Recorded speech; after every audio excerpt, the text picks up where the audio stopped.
Today I'd like to share with you what I had originally submitted for the August 1st newsletter, and it will still be in the newsletter, but I think that it's something that is very pertinent to today, and I wanted to share it with you for today's sermon a little bit early. First of all, the Gospel reading. The Holy Gospel according to Matthew, the 13th chapter. Throughout Matthew's Gospel, Jesus and his disciples proclaim the good news that the kingdom of heaven is near. Here Jesus offers several brief parables that explore the implications of this announcement for people's lives. Verse 31. Jesus put before the crowds another parable. The kingdom of heaven is like a mustard seed that someone took and sowed in his field. It's the smallest of all the seeds, but it has grown. But when it is grown, it is the greatest of shrubs, and it becomes a tree, so that the birds of the air come and make nests in its branches. He told them another parable. The kingdom of heaven is like yeast that a woman took and mixed in with 3 measures of flour until all of it was leavened.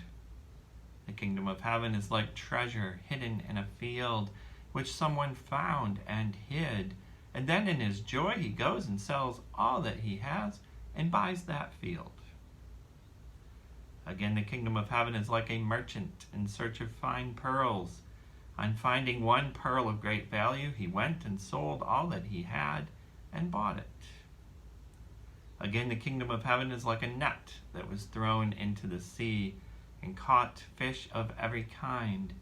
When it was full, they drew it ashore, sat down and put the good into baskets, but threw out the bad. So it will be at the end of the age. The angels will come out and separate the evil from the righteous and throw them into the furnace of fire, where there will be weeping and gnashing of teeth. Have you understood all this? They answered, yes. And he said to them, therefore, every scribe who has been trained for the kingdom of heaven is like the master of a household, who brings out his treasure, what is new and what is old. This is the gospel of the Lord. Praise to you, O Christ. We all have plenty of stories to tell from our life travels over these last few months, ever since March 13th. That was the day. The year 2020 continues to provide moments for us to remark in the future as we're speaking with people.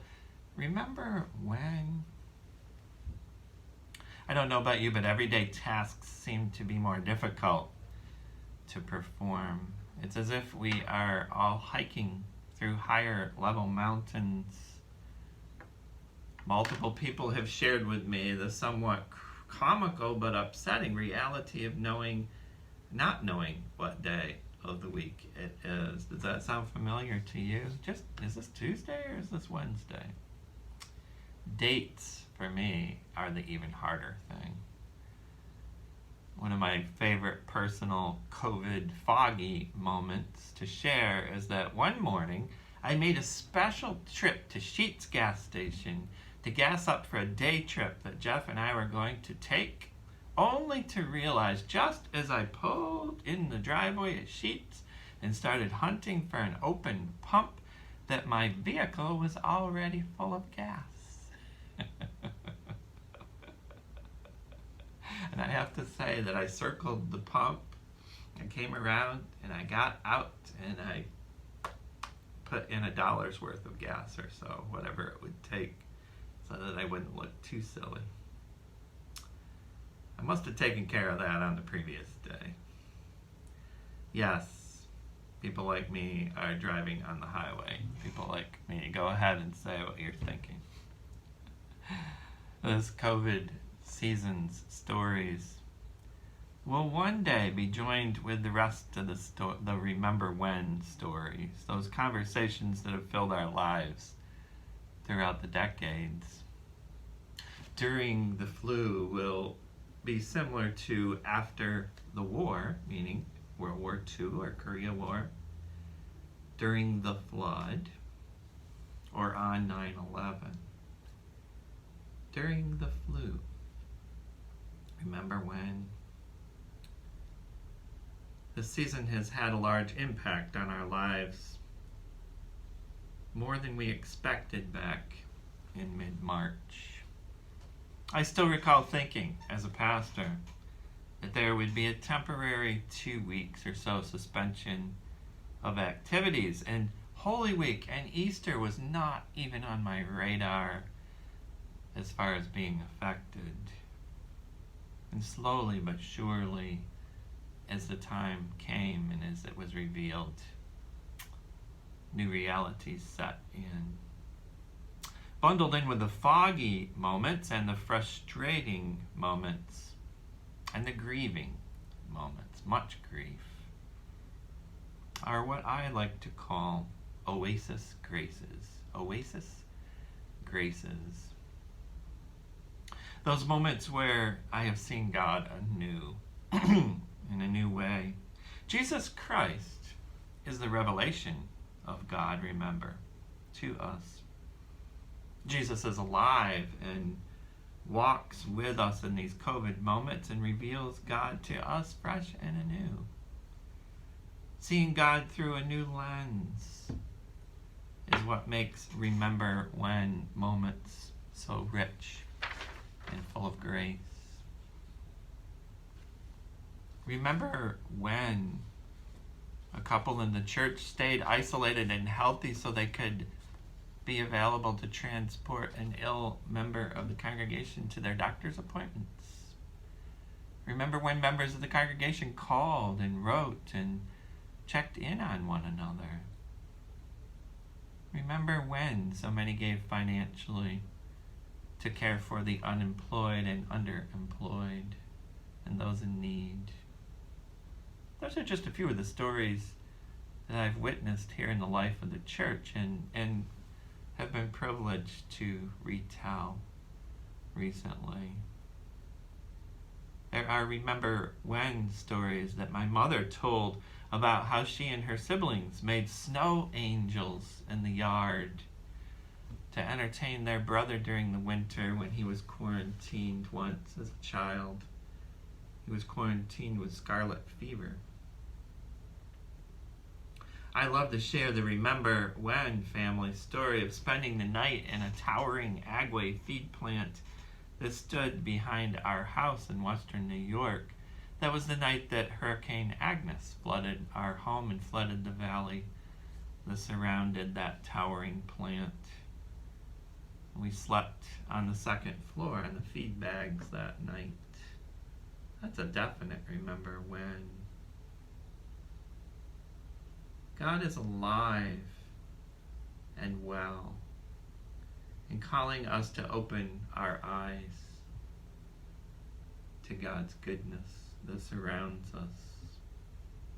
It is tempting to mourn that things are not what they used to be and long for the day when things get back to normal.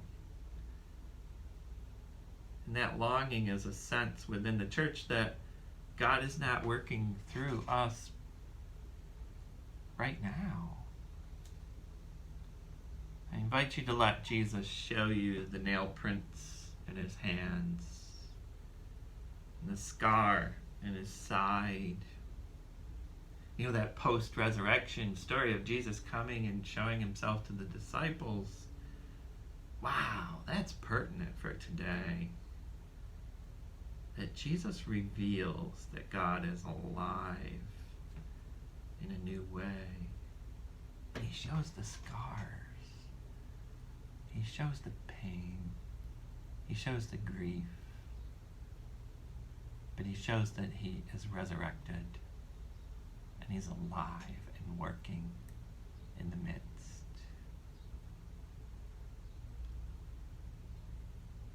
We've rediscovered a park that's become very special to us. It's along the Chesapeake Bay in Havre de Grace. It's always breezy there. I call it the Oasis. And it's served as a Sabbath rest place for our household.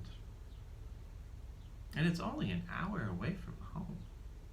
Now you have to remember to fill the gas tank before you go there. In this small community park, I've been able to feel the freshness of the breeze coming in from the water.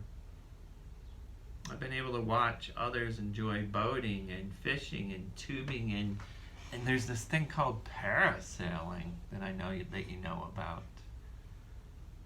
It's fun to watch that. There's a family of ducks. When we first started going there in the spring, we saw this little baby family of ducks, and Mama Duck was making sure that the little ducks got up underneath the boardwalk okay. And they've grown up. They're big ducks now. And the same bird who nests in a nearby tree, he drops in to beg food off us each time. Apparently there's other people who go there and sit on the lawn and sit of that park and sit in those chairs, and they must spoil that bird. We never have the bread or the French fries to give him, though. Friends and families and couples and singles walk by on the sidewalk and experience the goodness of creation. Just this past time when we were there, I watched a couple freshly engaged. They asked another couple who walked by to take their picture by the bay, and they told them the story that she had just said yes to his question. And they even had the ring to show in the picture. Amidst the recreational nature of these moments, I've witnessed those new relationships, accidentally or purposely, being formed. Remember when God took great care of us and led us to see that very thing? Right now, right in the midst. Remember when God invited us into that larger story of God's history with us, that age-old story? Remember when moments are happening right now? I pray that God blesses you in that moment. Jesus is here. He reveals God to us. And he invites us to be active in that creation. God bless you as you experience the fullness of God's grace. Amen.